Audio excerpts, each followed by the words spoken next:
Nako, kinakabahan ng iba, baka si Senator Rodante Marcoleta pansamantalang makalaya, no? Dahil niya sa mga batas na possible na doon sa makapagboto, hindi naman actually na makakalaya ng todo, no? Pero syempre, may mga ginagawang abogado niya, abogado tuloy, no? Abogado niya na ginagawa ng paraan para makalabas siya. Alam mo naman natin, invento lang kaso sa kanya, 'di ba? Tanungin mo lahat ng vlogger ng mga kontra kay Senator Marcoleta. Tanungin mo. Unang tanong mo, ba't galit ka kay Senator Marcoleta? Pangalawang tanong mo, ano naging kapalit ng donasyon ni Mike Defensor sa kanya? Hindi nila masasagot 'yan, 'di ba? Pero yung ombudsman, masasagot. Bakit? Kasi si Senator Marcoleta Ngayon, si Senator Marcoleta nga nagpupumilit na mag-imbestiga sa flood control. Tapos sasabihin ni Erwin Tulfo, actually, mga minority talaga ayaw ng investigasyon? Ha? Nasisiraan ka na ba talaga? Ha? Huwag mong balitan ng utak ng tao. Wala ka na sa radio announcer, ha? Yung sa radio announcer, effective yung mga ganyang salita. Pero ikaw, tutok lahat ng tao sa'yo. Huwag ka magsasalita ng bagay na akala mo mangyayari yon, no? Si Senator Marcoleta, yan ang katunayan kung bakit siya nakulong. Dahil nag-iimbestiga siya, minority siya. Ganon din si Cayetano, kaya kakasuhan. Kasi nag-iimbestiga sila. Sa madaling salita, kaya sila kakasuhan kasi nag-iimbestiga sila. Kaya mali yung sinasabi ni Erwin Tulfo na nasa minority daw talaga, ang ayaw talaga magpa-imbestiga. Yun ang sabi niya eh. Di ba? Ngayon, si Senator Marcoleta, pakinggan po natin sa kanyang pahayag tungkol dito sa mga batas na nasa batas pala na kailangan bumoto sa impeachment, kaso pinagbabawalan. Yan ang sinasabi ko sa inyo. Talagang, ang ginagawa kay Senator Marcoleta, ayaw nila maniwala na pinulitika na si Marcoleta kaya nakulong. Ayaw nila tanggapin yon. Ayaw nila tanggapin, tutol sila doon. Yun ang katotohanan. Kaya kinulong to. Sige nga, kung hindi dahil sa politika nakulong siya, pabotoyin nyo sa impeachment siya. Sige nga, senador pa rin niya ng Pilipinas. Ba't ayaw nyo? So, ibig sabihin, pinamumulitika kayo. Diba? Ito, painggan po natin si Senator Dante Marcoleta sa kanyang interview habang po siya ay nasa piit. At syempre, i-interview lang siya, babalik na siya sa kanyang piitan. Siyempre malungkot, di ba? Hindi naman normal yung nangyari sa amin. Ako bilang isang senador, maraming gagampanan katungkulin. Ang dami kong gusto ibulgar. Alam niyo naman na ayaw kong iwanan yung flood control scandal. Ang dami niyang gusto ibulgar. At meron pang impeachment trial na nagaganap. So hindi niyo maaalis sa akin na maisip ko talaga na itong nangyari sa akin. Lalo na. Kaya na ako, alam ko kay Marky ngayon, hindi naman kami kailangan pumunta. Itong tatlo, nandun na sa parang sila na-require. Pagkatapos pinalikan ako, sabi ko, nakita nyo naman, nandiyan lang kami. Hindi man kami tatanungin. Sana nakatipid tayo ng gasolina. Diba? Sir, so far po, kamusta po kayo ngayon, sir, na gumugulong na po yung process po dito sa Sandigan Bayan regarding nga dito po sa Basta pag sa katotohanan, mabagal sila. No? Pag sa mahuhuli na sila, pag kukulong yung kakalaban nila, mabilis sila. election? Ako sasagot. Doon sa kwarto niya, napakainit. And, hindi to. Ito. Ay, hindi. Susunod mo yan sa kwarto niya. Mainit yung kwarto niya. And kung nga nagulat, si Manny Bunuan, nandun pa rin sa ospital, 2 buwan, sa 1 linggo lang. And, syempre, senador naman si Senador Marcoleta, parang masyadong deprived ang taong Pag bayan. nakalaya tong dalawang ito. Kala nyo, big fish na si Martin? Uhulihin ni Senator Dante Marcoleta ang big fish. Yan ang akala nyo. Sumusunod lang sa batas. Kung sumusunod lang batas si Senator Marcoleta, pati ang INC. Ang gusto nila, hinahamon nila INC. Asa na ikanya na the big one? Asa na kanya? Huwag kayo papalin lang, ha? Mga Iglesia ni Cristo. Nililin lang kayo nung vlogger to sa Thailand, ha? Nililin lang kayo. Alam nyo na kung sino nanlilin lang, ha? Si Satanas lang ang nanlilin lang. Tinutokso si Kristo. Di ba? Huwag kayo papatokso. Nasa na daw ang big fish, ha? Ay, asa na daw the big one. Oh. Huwag kayo kakagat sa kanya. Nanlilin lang yan dahil talo sila. Tandaan nyo, si Satanas hindi kailanman nanalo. Oh. Kaya ang galawan ni Satanas nagmamadaling mainam para masila niya lahat ng kanyang mga kalaban. Ganon din ginagawa ng vlogger doon sa Thailand. Mala Satanas. Idol niya si Satanas siguro eh. Idol niya. Dun sa Ayan, aking opinion ko yan, ha? Bahagi ng demokrasya ang bansa yan. process yan, lalo dun sa impeachment process. Kaya ako, hindi ako nalulungkot na kalagayan namin ay ganito. Makikita niyo yung suit-suit namin, nakalagay PDL, punta ninyo ibig sabihin mo, people deprived of liberty. Persons deprived of Persons are deprived of liberty. Siyempre malungkot, di ba? Hindi naman normal yung nangyari sa amin. Ako bilang isang senator na maraming gagampanan na tungkulin. Ang dami kong gustong ibulgar. Alam niyo naman na ayaw kong iwanan yung blood control scandal. At meron pang impeachment trial na nagaganap.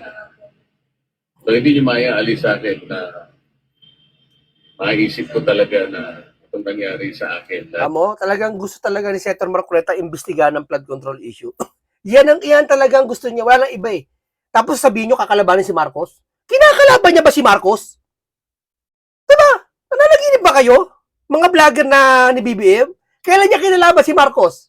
So kapag pala si Senator Marcoleta nag-imbestiga sa flood control, kinakalaban niya pala si Marcos. So ibig sabihin pala, totoo na may flood control issue si Marcos. Di ba nagpasimula nga si Marcos ng issue? Eh di sana tumulong si Senator Marcoleta, pinapatulong niya. Ba't galit kayo? Bakit ayaw niyo may matuklasan? Ang tawag diyan, guilty. was politically motivated. Ang katwiran ay dalawang bagay para hindi ko na gampanan at tungkulin ko para malaman ng taong bayan kung sino ba talaga. Totoo yan, para malaman ng taong bayan kung sino ba talaga. Ito yung hindi putol. Tingnan natin. Putol eh. sasagot? Kondisyon ng mga tao na katotohanan na ganayon ay pinakalaking nakawan na ganasa ay dalawang bagay para hindi ko na gampanan at tungkulin ko para malaman ng taong bayan kung sino ba talaga utak ng pinakalaking nakawan na ganasa. At hindi na rin ako makakasali sa isang napakahalagang proseso ng gagawin ng Senado. So nakakalungkot talaga. Nalulungkot ako sapagkat hindi lang ako nakakulong. Ang nakakulong dito ang taong bayan. Ano Yeah. nakakulong dito? Yes, pati taong bayan nakakulong dyan. Bakit? Hanggang ngayon, hindi nalaman ng mastermind eh. Huwag kayong papalin lang sa SONA. Ang SONA hindi na sa mastermind. Ha? Kakasuhan ng patong-patong si Saldi at di pa sigurado baka ma-acquit o wala nang ebidensya. Di ba? So, ibig sabihin, wala pang mastermind na tinutukoy. Bali, wala ang SONA.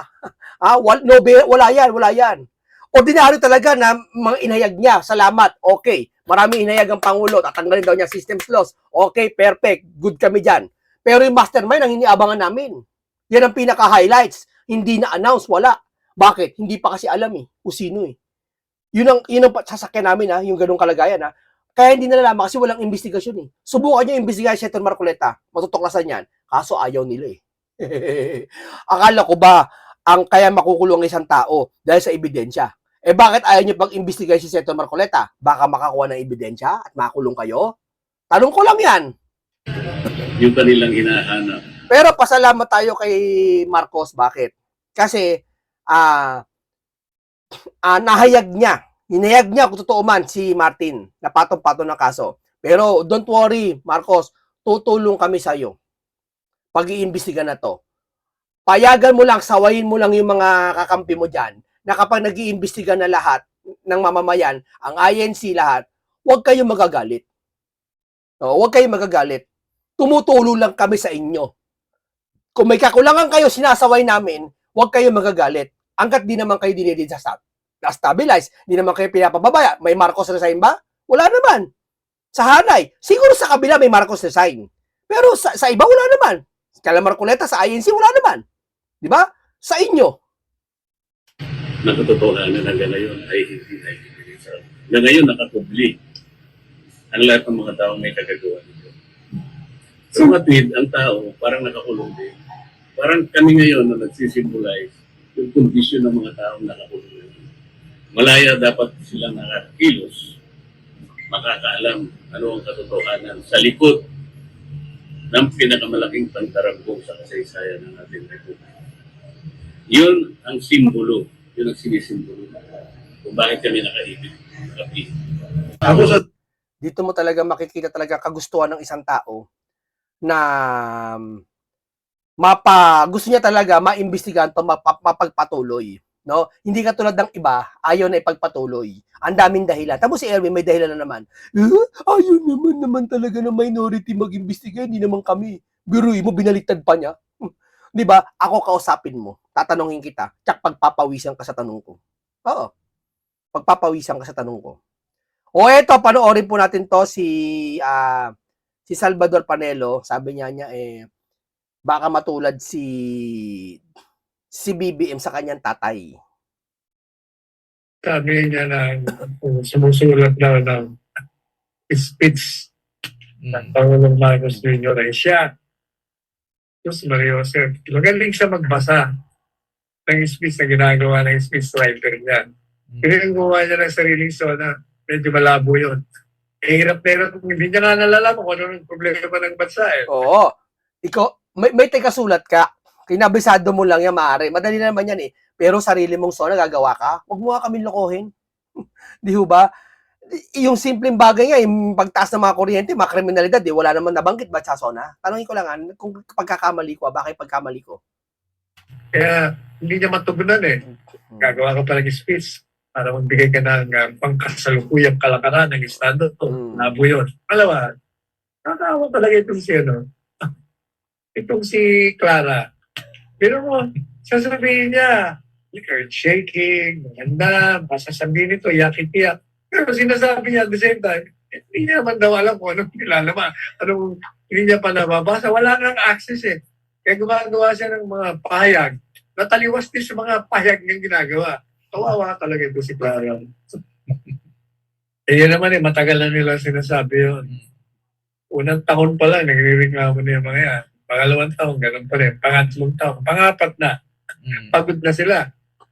Problema, pagod na nga kayo, puro lang naman kayo salita rin. Lumabas kayo sa kalye, pakita nyo na kayong mga negosyante, hindi na kayo magtatagal sa ganitong pamamaraan ng panunungkulan na bigo at walang katugunan, walang kasyerto-syertohan kung ano bang mangyayari sa bansang ito.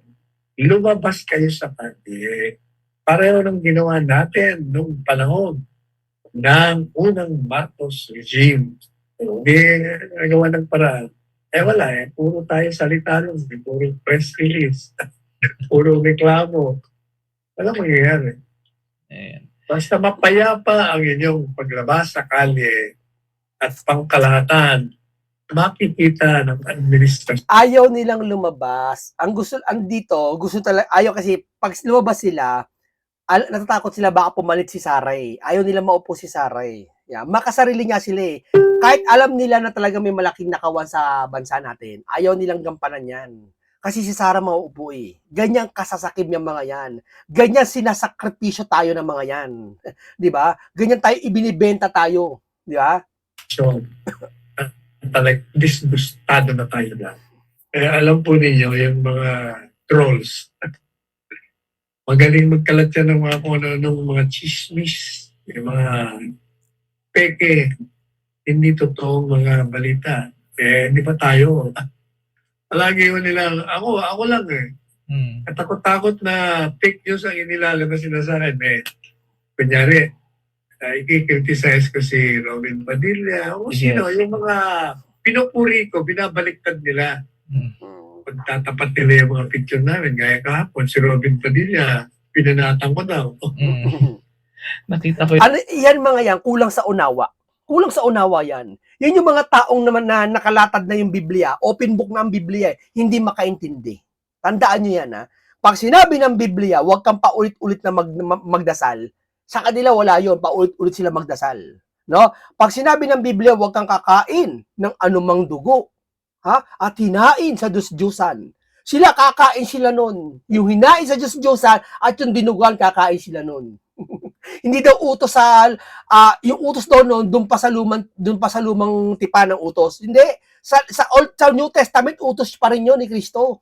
No, maliban sa dugo, huwag kang kakain ng dugo. Maliban sa dugo, ibig sabihin lahat 'yan nilinis na. Maliban sa dugo, huwag kang kakain. Hindi, sa kanila babatot lang. Ang tawag doon, kulang sa unawa. Hindi niya maunawaan yung isang bagay na nababasa na. hindi pa rin niya maunawaan. Kaya what if pa kaya itong mga nangyayari ngayon sa Pilipinas, bahagi ito kasi ng kaguluhan sa bansa natin, sa mundo eh. Bahagi ito ng hula ng Biblia eh. Na sa huling araw hindi nabubuti ang tao eh. No, hindi nila maunawaan 'yun. Ang kanila, nagpapasakop sila doon sa sinabi ni Satanas, no? Na sa huling araw, maraming dadayain si Satanas. At sila na 'yon nagpapadaya. Kasi kung di sila sakop ni Satanas, ipaglalaban nila yung tama. Halimbawa, ganito, ayaw nila kay Senator Marcoleta, no? Dahil napasara yung istasyon, no? Para mali sa kanila. O, so, okay, mali sa kanila yun, walang problema. Okay, di kagalitan nyo si Marcoleta, okay lang.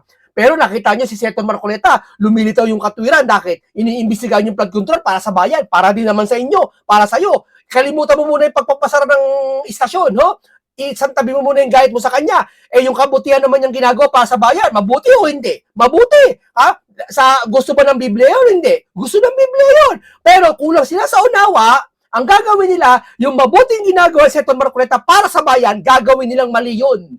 Yun ang tinatawag na kulang sa unawa kasi wala silang pagkakaintindi sa lahat ng bagay kahit nababasa na, kahit nasusulat na, kahit nakikita na. Ano ba yung nakikita natin? Ito nangyayari flood control issue. Pilit na tatakpan. Nagbubulag-bulagan sila para na maggiganti sila sa isang tao na ayaw nila. No? Pati reliyon sasama na nila.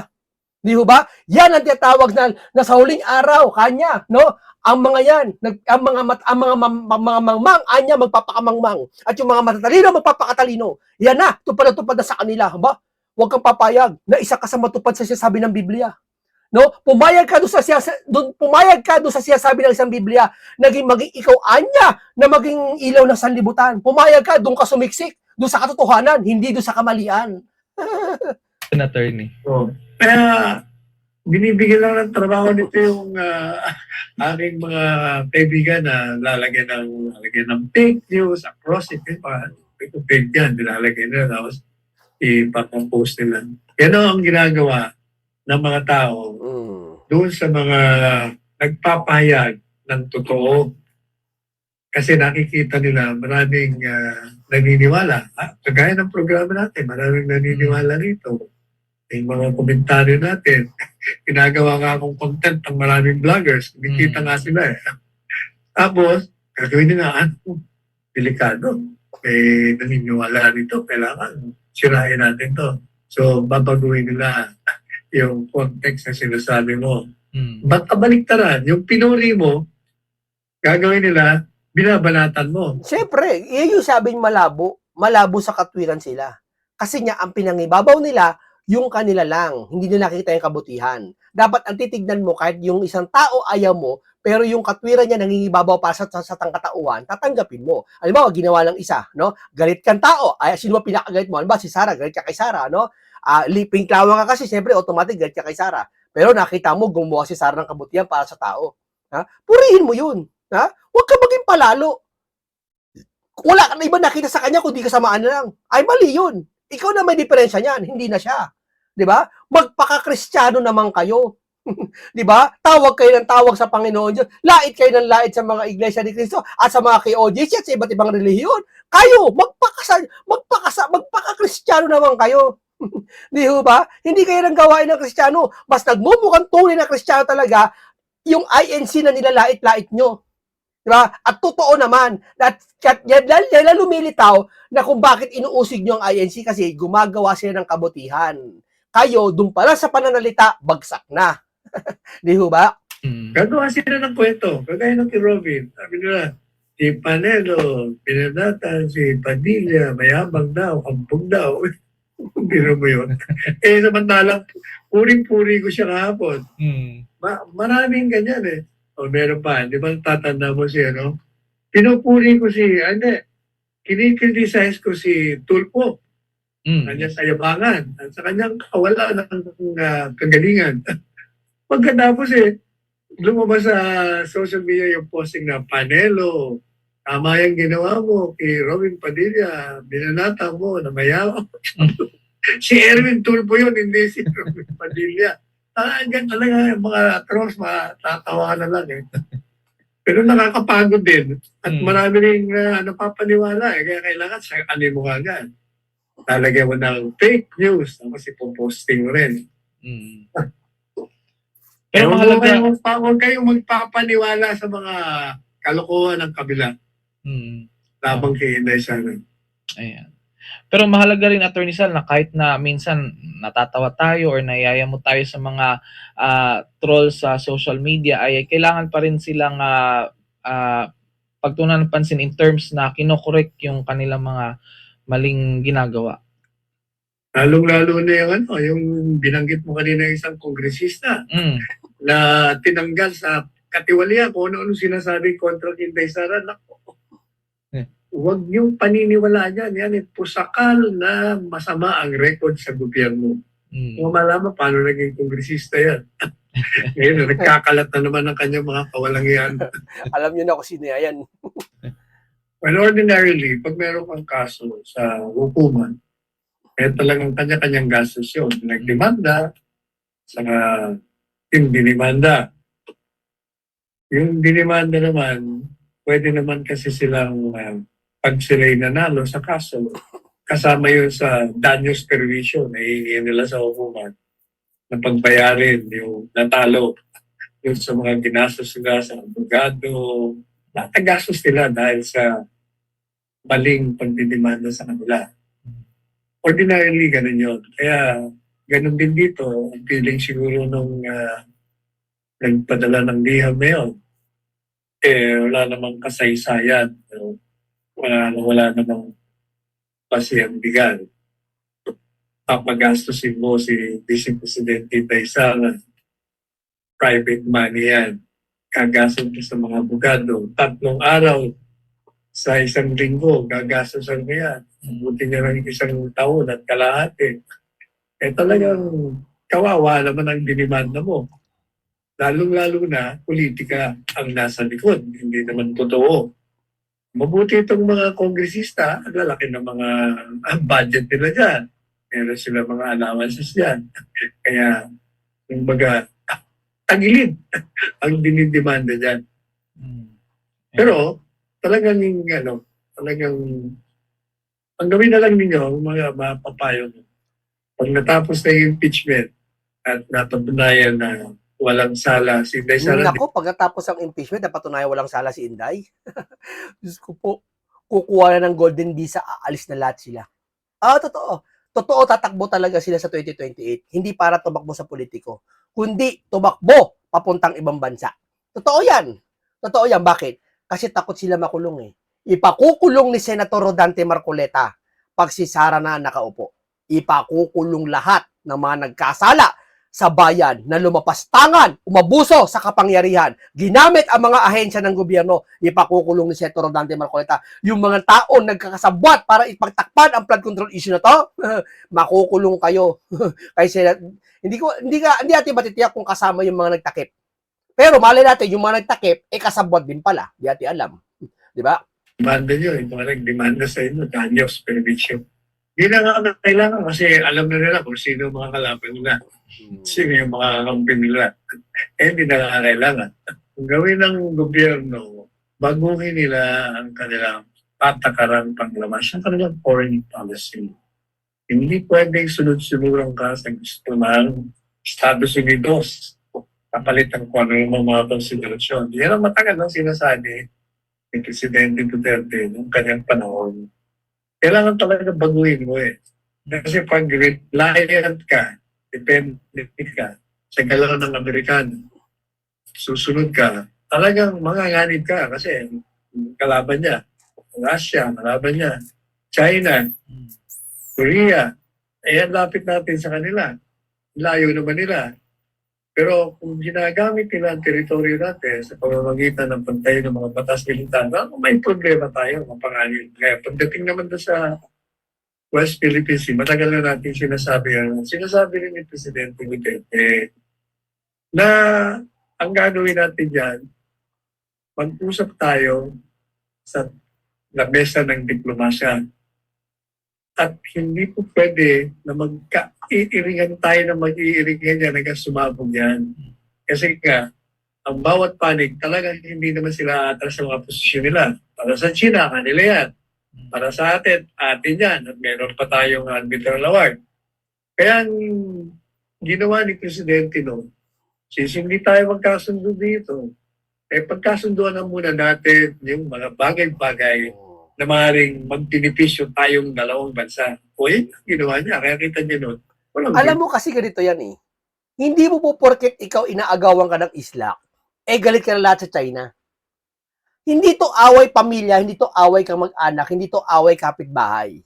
Na kung saan kaaway mo yung kapitbahay mo, lahat ng kasapi ng pamilya niya, kaaway mo na. Hindi ganun. Kasi ako, ganun ako eh. Naging kaaway ko yung tatay ng best friend ko best friend ko na yon. Pero kami ng best friend ko, di kami magkaaway. Alam niya kaaway ko tatay niya. May ganun. Sa iran nyo, alam ko may ganyan sa iran nyo. Hindi man sa tatay ng best friend or doon sa isang anak, sino dito? Na magka-best friend, magpinsan, pero yung nanay nila magkagalit. Totoo? Totoo? Di ba? Totoo yan. Meron yan. Meron dito na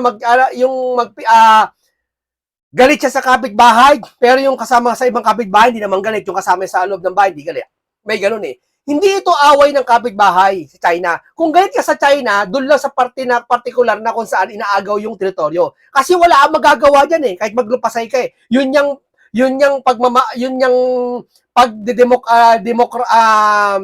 tawag doon yung pakikipag-usap sa China mahinahon eh. Diplomasya. Hindi bumibigay ang China, hindi naman ibibigay yung isla eh. What if pa kaya kung murahi mo, gawa mo ng karikature, sa tingin mo bibigay sa yung isla? Alam nyo hindi ibibigay yung isla. Alam nyo yung ginagawa nyo for publicity lang kasi baka tumakbo kayo sa 2028 at yung simpatsya ng taong bayan mapunta sa inyo. Tama? Alam nyo sa sarili nyo yan. Na kunwari nakipaglaban kayo. Kasi kung talaga totoo nakipaglaban kayo, sana noong pa ginawa nyo na yan. No? Kaya dito, hindi to away kapitbahay lang. Hindi to away kung sino lang. Ito ay diplomasya. Maaaring kaaway tayo pagdating sa isla. Hindi natin bibigay. Kasama ako dyan. Sasama ako dyan. Sa tama ginagawa nila. Nakikipagtanggol tayo. Tama ginagawa ni Tariela. Pinagtatanggol tayo niya doon sa China about doon sa isla. Pero mali siya kung pati ba naman ang China sa ibang bagay, titirahin mo. Mali na yun. Ang tawag doon, wala sa lugar. Diba? Dapat ganun. Dapat ganun tayo makitungo. Hindi porket away ng kapitbahay, tuturin mo away ng kapitbahay ang China. Di ba? Hindi ganoon. Pag yung kapitbahay mo, kaaway mo yung nanay, pero yung pinsan niya, hindi naman kaaway. Ganun yun. Lalo sa China, may trade, may tourism, may lahat. Economics, pati yung mga investment. Hindi mo tatablay ng China. Kasi ang China, alam nyo, napaka number 1 na sa pagdating sa niyan. Ako, para sa akin, nakita ko magna number 1 sa pagdating sa mga robot, sa mga ekonomiya, AI, magaling yan China, di ba? Hindi pwede maliitin yan. O ngayon, dahil ang diskarte ng gobyerno ito, binibira mo ng binibira, nayayabot naman sila, binubuli naman tayo, sasagot tayo, wala naman tayo magawa, hindi natin kaya. Kaya kailangan, mag-usap na lang tayo kung anong dapat gawin. Since hindi tayo magkasundo, ayaw nyo, ayaw din namin, o magawa na lang tayo ng modus vivendi tinatawag, yung bang regla na kung tayo nagkita-kita roon, huwag na tayo magbabag, bigayan tayo. Ganun na ang gawin. Wala, sinasabi niya na sumusulat daw ng speech ng Pangulong Marcos Jr. ay siya. Diyos Maria Jose, magaling siya magbasa ng speech na ginagawa ng speech writer niya. Pero yung gumawa niya ng sariling sona, medyo malabo yun. Hirap na hirap. Hindi niya nga nalalaman kung ano yung problema ng bansa eh. Kaya hindi niya matugunan eh. Gagawa ka pa ng speech para magbigay ka ng pangkasalukuyang kalakaran ng estado. Malabo yun. Alawa, nakakawa talaga itong itong si Clara. Pero mo, sasabihin niya, earth shaking, maganda, masasabihin ito, yakit-yak. Pero sinasabi niya at the same time, hindi naman daw. Hindi, yan, sinasadya nila yan. Para yung galit ng tao, hindi mapunta kay Bungit, mapunta sa kanila. Masalo nila. Di ba? Ganyan yan. Alam mo, anong nilalama? Si Bungit naman, hindi naman, ako, personal okay naman yung trabaho ni Bungit para sa akin. Presidente, tatrabaho eh. Ang sa atin na naman yung flood control issue, yun naman eh. Ba't galit na galit sila? Pati yung vlogger sa Thailand, galit na galit. Di ba? Nasisira na ba ng bait yung tanong ko lang? Di ba? Imagine, Wala naman destabilization eh. Kasi yung ibang DDS, may nagsasabi resign. Yung iba tahimik lang na DDS. Yung iba naman neutral lang na DDS. May ganyan, hindi lahat. Pag nakakita sila ng bagay na ayaw nila, isusuman nila lahat. Ay, ikaya at pati INC, ganyan na rin yan. Ganon sila mag-isip. Di ho ba? Kasalanan ng isa, kasalanan ng lahat. Kaya tingnan mo, pag isang INC member nagkasala, kasalanan ng lahat. Pero pag reliyon nila nagkasala, hindi kasalanan ng lahat, kasalanan ng isa. Anong klaseng mindset yan? Di ho ba? Kapag ba ang isang pagkain, panis na isa, panis na lahat? Para sa'yo? Pag natikman mo ay hindi masarap, ay ayoko na kumain dyan, hindi masarap kung pagkain dyan. Samantalang isang beses pa lang na kumakain, isang uluto pa lang tinitikman niya, ang daming putahe, nasa 30 putahe. Nakatikim na siya ng isang di masarap. Sasabihin niya, ayoko kumain yan, di masarap, maalat. Isa lang putahe, tinikman mo eh. Tikman mo muna lahat bago mo husgahan ng isang bagay. Imbestigahan mo muna lahat bago mo husgahan isang bagay. Ganon din sa relihiyon. Bago mo hatulan ng isang relihiyon, kay OJC man o INC, subukan mo muna umanib para sabihin mo kung talagang ayaw mo o kung may mali sila. Ganon lang kasimple yun. Hindi niya pa nababasa. Wala nang access eh. Kaya gumagawa siya ng mga pahayag. Nataliwas din sa mga pahayag niyang ginagawa. Kawawa talaga ito si Clara.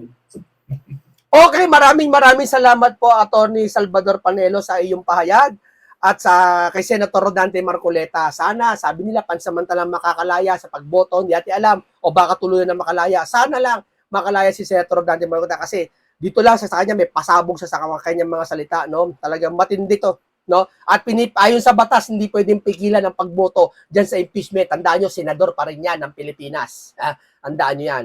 Okay, maraming salamat. Isang makabuluhan talakayan naman ang aking pinagserbisyo sa inyo.